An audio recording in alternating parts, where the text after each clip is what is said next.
Daddy ఉమ్. ఏం చేస్తున్నావు? పడుకున్నావా?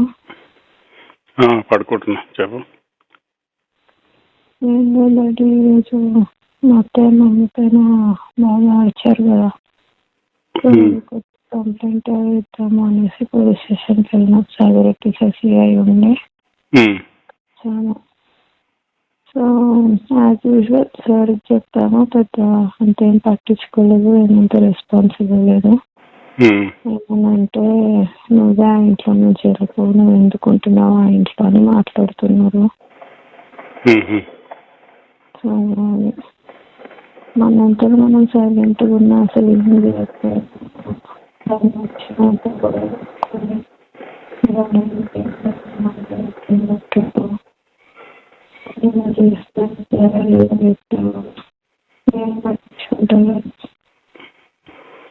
వీళ్ళకి ఏమంటాడు సిఐ, ఏమంటాడు మరి?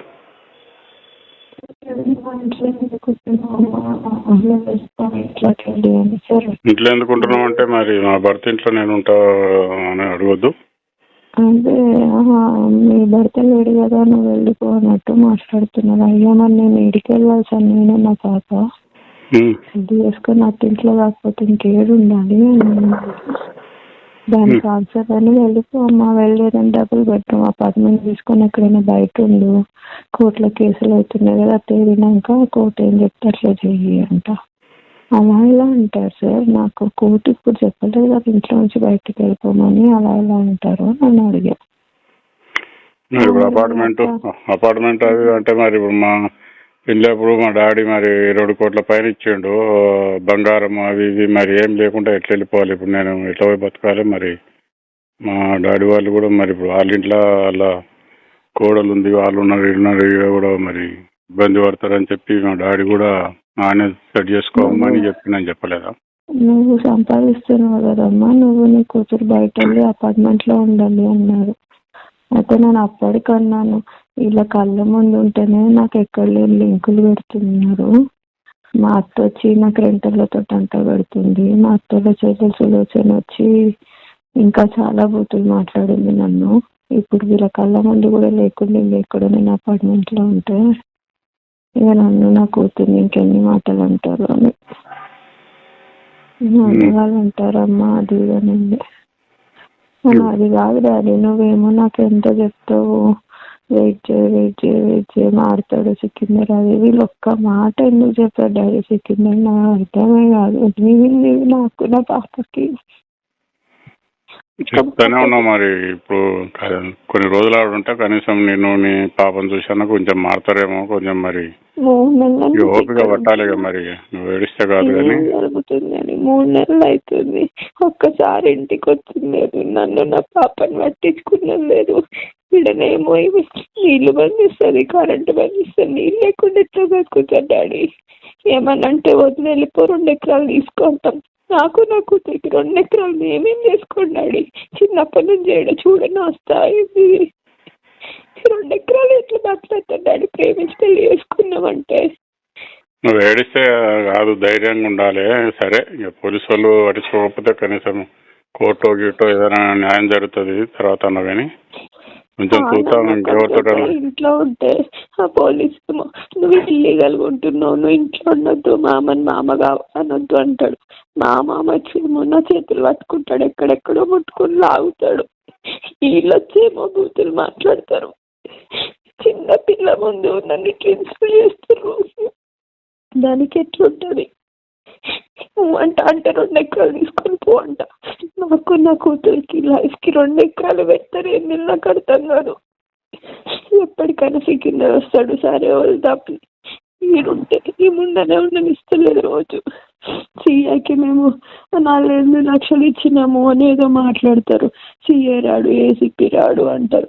ఏమనంటే సీఎం సెక్యూరిటీ ఆఫీసర్ ఉన్నాడు, ఆయన మా సెక్రటరీ చంద్రకాంత్ ఏదో చెప్తుండే, ఆయన కూడా సిఐకి చెప్పిందని వీళ్ళే అంటారు. ఎక్కడ లేని ఇన్ఫర్మేషన్ ఇస్తారు, నాకు తెలియని వాళ్ళ గురించి మాట్లాడతారు. మా ఆయన నాకు ఈ అమ్మ అంటే ఏదేదో మాట్లాడతారు. ఏమో daddy, CM sir security officer అంట, చక్రి ఏదో అంటుండే, చక్రధర్ రెడ్డి ఏదో. వాళ్ళు చెప్పిరంటనా?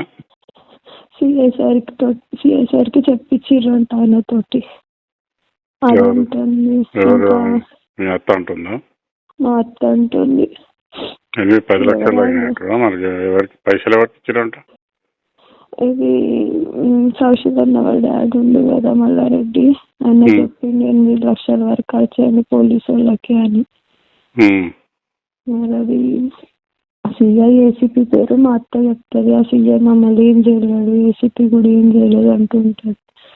ఆమెనే వస్తుంది, ఆమెనే గొడవ పెట్టుకుంటాం. మనం ఒక్క మాట ఎదురు చెప్పాము, ఆమెనే చెప్తుంది. సిఐ ఏసీపీ పేరు ఎందుకు చెప్తుందో నాకు అర్థం కాలేదు. ఈయన ఇంత ముట్టినానంటే మరి ఎవరికి ముట్టినావో నాకు అర్థం కావట్లేదు. సిఐ సార్ చెప్తేనేమో ఆయన రెస్పాన్స్ ఇవ్వడు. ఎన్ని చేసింది డాడీ వాళ్ళు. ఎంత పని పిల్ల రేష్మ వచ్చి నా చెప్పుతో సమానం కాదు, ఇది నా ఇల్లు పని పిల్ల అంటది. అసలు నాకు అర్థం కాదు, నేను అనాల్సింది ఆమె చెప్పుతో నేను సమానం ఏం డాడీ, అసలు ఏం పోల్చుకుంటుంది డాడీ ఆమె. అట్లా అంటే కూడా సిఐ చెప్తే కూడా ఏమనలేదు. కెమెరాలు ఇంటికి పెడుతున్నా సార్ అంటే ఏమంటలేడు. నేను ఎవరు చెప్పాను నాకు అర్థమే అవుతలేదు. రోజు రాత్రి పడుకున్నామంటే ఇవన్నీ గుర్తొస్తున్నాయి. నాకు నిద్ర కూడా పడతలేదు. పిల్ల ముందే మెడవాలని ఆపుకుంటున్నా. సరే రేపు వస్తాం మేము, రేపు చూద్దాం, ఏందో మాట్లాడదాం. వేరే ఎవరితోటైనా ఎవరైనా పెద్ద మనుషులు ఉంటే ఇంకా కూడా మాట్లాడుకొస్తాం. నువ్వు అనవసరంగా నువ్వు ధైర్యంగా ఉండాలి. నువ్వు అనవసరంగా ఏడ్చుకుంటాను అది చేస్తే ఆ పిల్ల భయపడుతుంది, నువ్వు ఆడ ఉండలేవు. సరే ఇంకా కాదంటే ఇక వచ్చేస్తే పోతుంది. మారుతారా మారకపోతే ఇక ఏం చేస్తాం, ఇక లేడు అనుకుంటాం. ఏదో ఆ పిల్లగాడు మన కొడుకులేక సమానం అన్నాడు. ఇన్ని రోజులు ఇంకా పోనీ మారుతారని ఏదో చూస్తున్నాం. ఇక తండ్రి సంబంధం లేదు. ఇప్పుడు పిల్లగాడు ఇంపార్టెంట్. సికిందర్ ఏమైనా మారుతాడేమో, మారితే మళ్ళీ మీరు మంచిగా ఉంటారు కదా అని కొంచెం నేను ఏదో మీకు చెప్తా ఉన్నాను. కొంచెం ఆ దృష్టిలో పెట్టుకొని చెప్తున్నావు. కానీ ఒక్క విషయం ఆలోచిస్తున్నాను, వాళ్ళు అట్లా మారే మనుషులు అయితే అంటే వాళ్ళ ఆయన ఎట్లా చంపుకుంటారు డాడీ? ఆస్తి కోసం ఆయన చంపలేదు. వాళ్ళిద్దరు పిల్లల్ని అన్యాయం చేయలేదా? ఏం పాపం చేసిండు అశోక్ అంకుల్? వీళ్ళ వల్ల కదా వచ్చింది. అన్న నా భర్తను కాపాడనా అంటొస్తే ఎట్లా చూస్తే నాకేందని మా మామే కదా అన్నాడు. సొంత చెల్లిని అంత ప్రేమగా ఉన్న పెళ్ళి వాళ్ళ వైఫ్ అండ్ హస్బెండ్ ఆయన చనిపోతేనే పట్టించుకోలేదు. ఇప్పుడు నేను ఇక్కడ నుంచి వచ్చిందాన్ని దాని గురించి మా ఎన్నిసార్లు చెప్పలేదు 2 ఎకరాలు తీసుకొని నువ్వు అంట. నాకు అర్థం కాదు, నీ డాడీ నేను సంపాదించుకోవట్లేదా, నేను చూడని పైసలు అవి. ఆ 2 ఎకరాలు నా పిల్లకి మా డాడీ కావాలి, నాకు మా ఆయన కావాలంటే 2 ఎకరాలు అంటే డాడీ వీళ్ళు. సరే అని నోరు మూసుకొని నువ్వు అన్న విషయాలు గుర్తుపెట్టుకుని సరే మారొస్తాడేమో సికిందర్ అనుకుంటే రోజుకి టార్చర్. పొద్దున్న 4:30 నుంచి స్టార్ట్ చేస్తారు, నీళ్ళ కాడ స్టార్ట్ చేస్తుంది. 11 అయినా రాత్రి వరకు లొల్లునే చేస్తుంది రోజు. సరే నువ్వు ఏడోకి నేను ఉదయం కనీసం పోలీసు వాళ్ళతో మళ్ళీ సిఐతో మాట్లాడతా. నేను ఇందాక పిటిషన్ ఇచ్చిన పట్టించుకోలేదు. ఓకే, నేను రేపు ఎవరితోటైనా చెప్పించాను. కనీసం దయచేసి మా బిడ్డను కాపాడని చెప్తా, కొంచెం న్యాయం చేయమని చెప్తా ఆయనకు. ఎవరైనా పెద్ద మనుషుల దగ్గరకన్నా పోదాం. లేరా ఎవరైనా మినిస్టర్లన్నా లేకపోతే పోలీస్ ఆఫీసర్ మంచి వాళ్ళు లేరా? ఎవరి దగ్గరకన్నా పోయి నేను కూడా రిక్వెస్ట్ చేస్తాను. నేను డిపార్ట్మెంట్ నుండి నేను ఇక ఇంత ఉండి ఏదో భయపడుకుంటా లీగల్గా ఉండాలంటే ఇంత అన్యాయం చేస్తున్నారు పోలీసు వాళ్ళు. ఆయన గట్టిగా పిలిచి ఒక రోజు వాళ్ళని కూర్చోబెట్టి ఏదో ఒకటి ఫైనల్ చేసుకోండి, లేకపోతే చెప్పాలి. ఆయన కోర్టు నుంచి ఆర్డర్స్ వచ్చేంత వరకు మీరు అమ్మాయి లోపల ఉంటుందని గట్టిగా చెప్తే వాళ్ళు ఎందుకు వస్తారు. కాకపోతే అదే ఇంకా నిన్ను ఇల్లీగల్ అన్నప్పుడే మాకు అర్థమైంది. అతడు కూడా న్యాయం చేస్తలేడు, కొంచెం ఏదో చూపిస్తున్నారు. డిపార్ట్మెంట్ లో ఉన్నారు, తమ్ముడు కూడా కొద్దిగా పార్టీలో తిరుగుతాడు అనే వాళ్ళు ఉన్నారు. అవన్నీ వదిలేస్తే నేను డాక్టర్ని ఎంత ఉండి కూడా నేను నా పిల్లలు చేసుకోలేకపోతున్నా. రైట్ ఓకే, నువ్వు పడుకో. ఇప్పుడైతే పడుకో, 11 అయిపోయింది. ఇప్పుడు అనవసరంగా ఏడ్చుకుంటా కూర్చోకు. నువ్వు ఆడమే మీరు ఉంటే అసలు ఎట్లా ఉండాలి? నువ్వు ధైర్యంగా ఉండు. నువ్వు రేపు నేను డ్యూటీకి పోయి తర్వాత నేను ఎవరితో చెప్పిస్తా సిఐకి వాళ్ళకి.